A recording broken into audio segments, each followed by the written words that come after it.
Alrighty. Hi, Chika. How are you doing? Hi, Jiwa. I'm doing very well. How are you? I'm good. Thank you. Thank you for accepting to be on this show to share your story with us. It means a lot to me. Thank you. You're welcome anytime. What's happening? Let's see. Mom life. So I'm currently on mat leave. I have like 3 more months to go. I go back in May, I believe mid-May. Okay. Yeah, so I'm home for now. Okay. Okay. So today we want to talk about dealing with postpartum blues as a new mom. Now, first of all, do you think there has been any changes since you became a mom? Are you still the old person, or are you still the old person? Oh, what a big question. No, I wouldn't say that. I would say that a lot has changed mentally, physically, emotionally. There's a lot of things that, people don't tell you about being a mom. And then it happens because, like, when you get married, you know that the normal trajectory is okay, you get married, maybe you wait a bit or not, and you have a baby and you start your family. But no one really goes into detail about, the hair loss and the emotional ups and downs of becoming a mom and your body changing and stuff like that. So a lot has happened with me. Okay, but this is what you prayed for. You have been praying for this. You asked the question. I mean, yeah, so we got married, praying, God, give me a child, give me a child. I know. And then it happens, and you're right. Like, your friends tell you, oh, it's fun, there's different phases, things will change, but you don't really understand until it actually happens. Right. For instance, with my son, I had him in June. He's an amazing young man. He's a bundle of joy, a huge bundle. Yeah. You know how boys can be. But then, first day I was, in this euphoria and just enjoying him. And maybe 2 or 3 days later, I just started, just going down, down, down. Oh, 2 days later? About 2 days later, I started actually.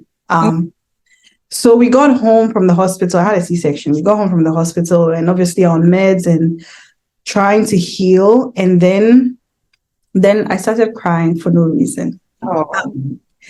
I'm in the shower, I'm crying, taking care of him. I feel like I'm not a good mom, and all these things are happening, and you feel like you're spiraling. Yeah. So that's basically when it started, or how. Yes. Okay. So yeah, all that. Right. So how are you able to deal with that moment when you find yourself in that moment? What consoles you? How are you able to get yourself out of that state? So in the beginning, I had a friend here in Canada who had a baby, and she told me that I should watch out for that because initially, you're on this hormonal high and then your hormones plummet. So she told me to expect to feel sad and upset. And so in those moments from in the beginning, I used to tell myself, okay, it's a hormonal thing. It's just going to pass. And there were times when, it would pass. And then there were days where it's like, okay, it's been weeks. It's not passing. And I remember I would call friends. I call you sometimes just to talk because I needed help getting out of that funk. So, yeah.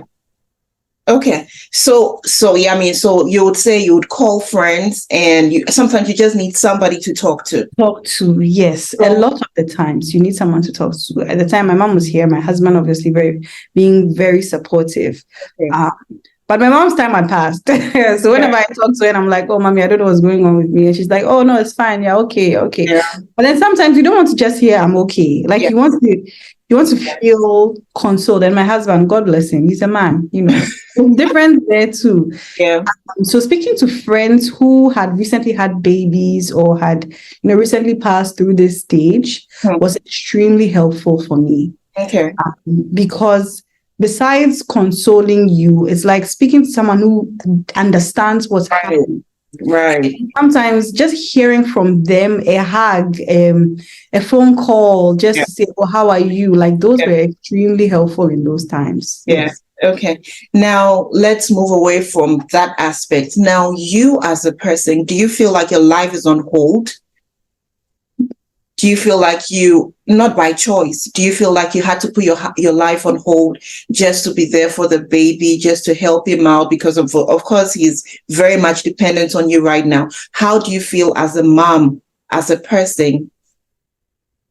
I mean, it's not a fun thing to say, but yeah, a lot of the times you do feel like, you had to press pause on everything, on being a woman, being a wife, being, your career and everything. And that's how it's felt a lot of the times. Yeah. Is it a very emotional question for you? It is. It is because as we mentioned earlier, you prayed for the child. And he comes or she comes, and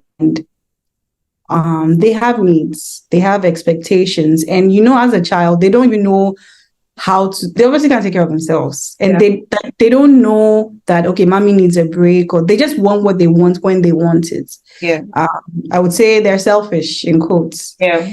And so you, as the caregiver, as the parents, would have to basically put everything on hold, whether you like it or not. So, like with my work, for instance, sometimes I wake up in the morning and I don't even know when the time has gone. And before I realize, it's like 8 p.m. and he's in bed, and I'm so exhausted, I can't do anything else. Mm-hmm. And it's that cycle over and over again. And you get into a funk, and it's like, what am I doing? That's the question. Do you think motherhood is a scam? Those are funny things to ask, because no, yes and no. No, in the sense, yes and no. Yes and no. No, in the sense that it's like, it's this amazing experience. Like, if God gives you the opportunity to become a mother, embrace it. Like, just enjoy every moment, because the truth is, it's a phase and it will pass. When? When they leave. When will it pass? When they leave at 18. But like in all honesty, like this stage, like this age, for instance, it is a phase and it will pass. So I don't think it is. But it is a scam in the sense that, you look at Instagram, you look at Facebook, you look at all these moms like living life, and you're like, is this really what it's about? This is before I got into it.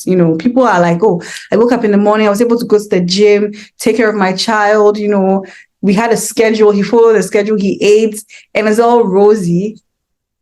And then you're living it, and you're like, no, it's not. I haven't seen the inside of a gym in months.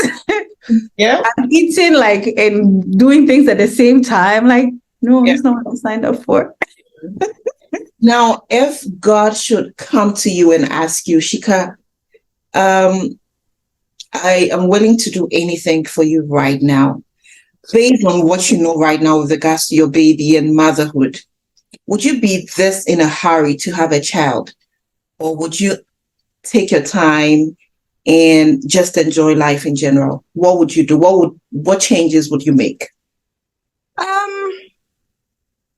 So it did take, after we got married, it took a number of years before having a child. And if God did come, I wouldn't do anything different in this period of time it took, but I would say that I would try as much as possible to enjoy the years that I had before he came, because, Ghana, like we're from Ghana, right? Yeah. Our mentality is when you get married, 9 months later, baby's supposed to be here. And I had that same mindset for the longest time. And so in the beginning, 1 year, 2 years, and it's not happening. And it's like, okay, what do I do? Like, everything is baby, baby, baby, baby, baby. I want to have a baby. But yeah, if God should give me the opportunity again, I would say, okay, I don't mind waiting this long, but I want to enjoy the years. Yeah. Listening to us who is praying to God and that just doesn't know what to do, just asking for a baby, what would your advice be to that person? Because you waited how long? 5 years. Yeah. Yeah. So what would you tell such an individual? I would say, obviously, keep praying, keep trusting God. If you have to go to the hospital. So it's faith and works. They work hand in hand. Faith without works is dead, obviously, and faith and works, they go hand in hand.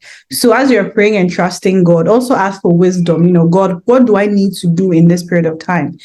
Do I need to go to the hospital? Do I need to just, wait on you?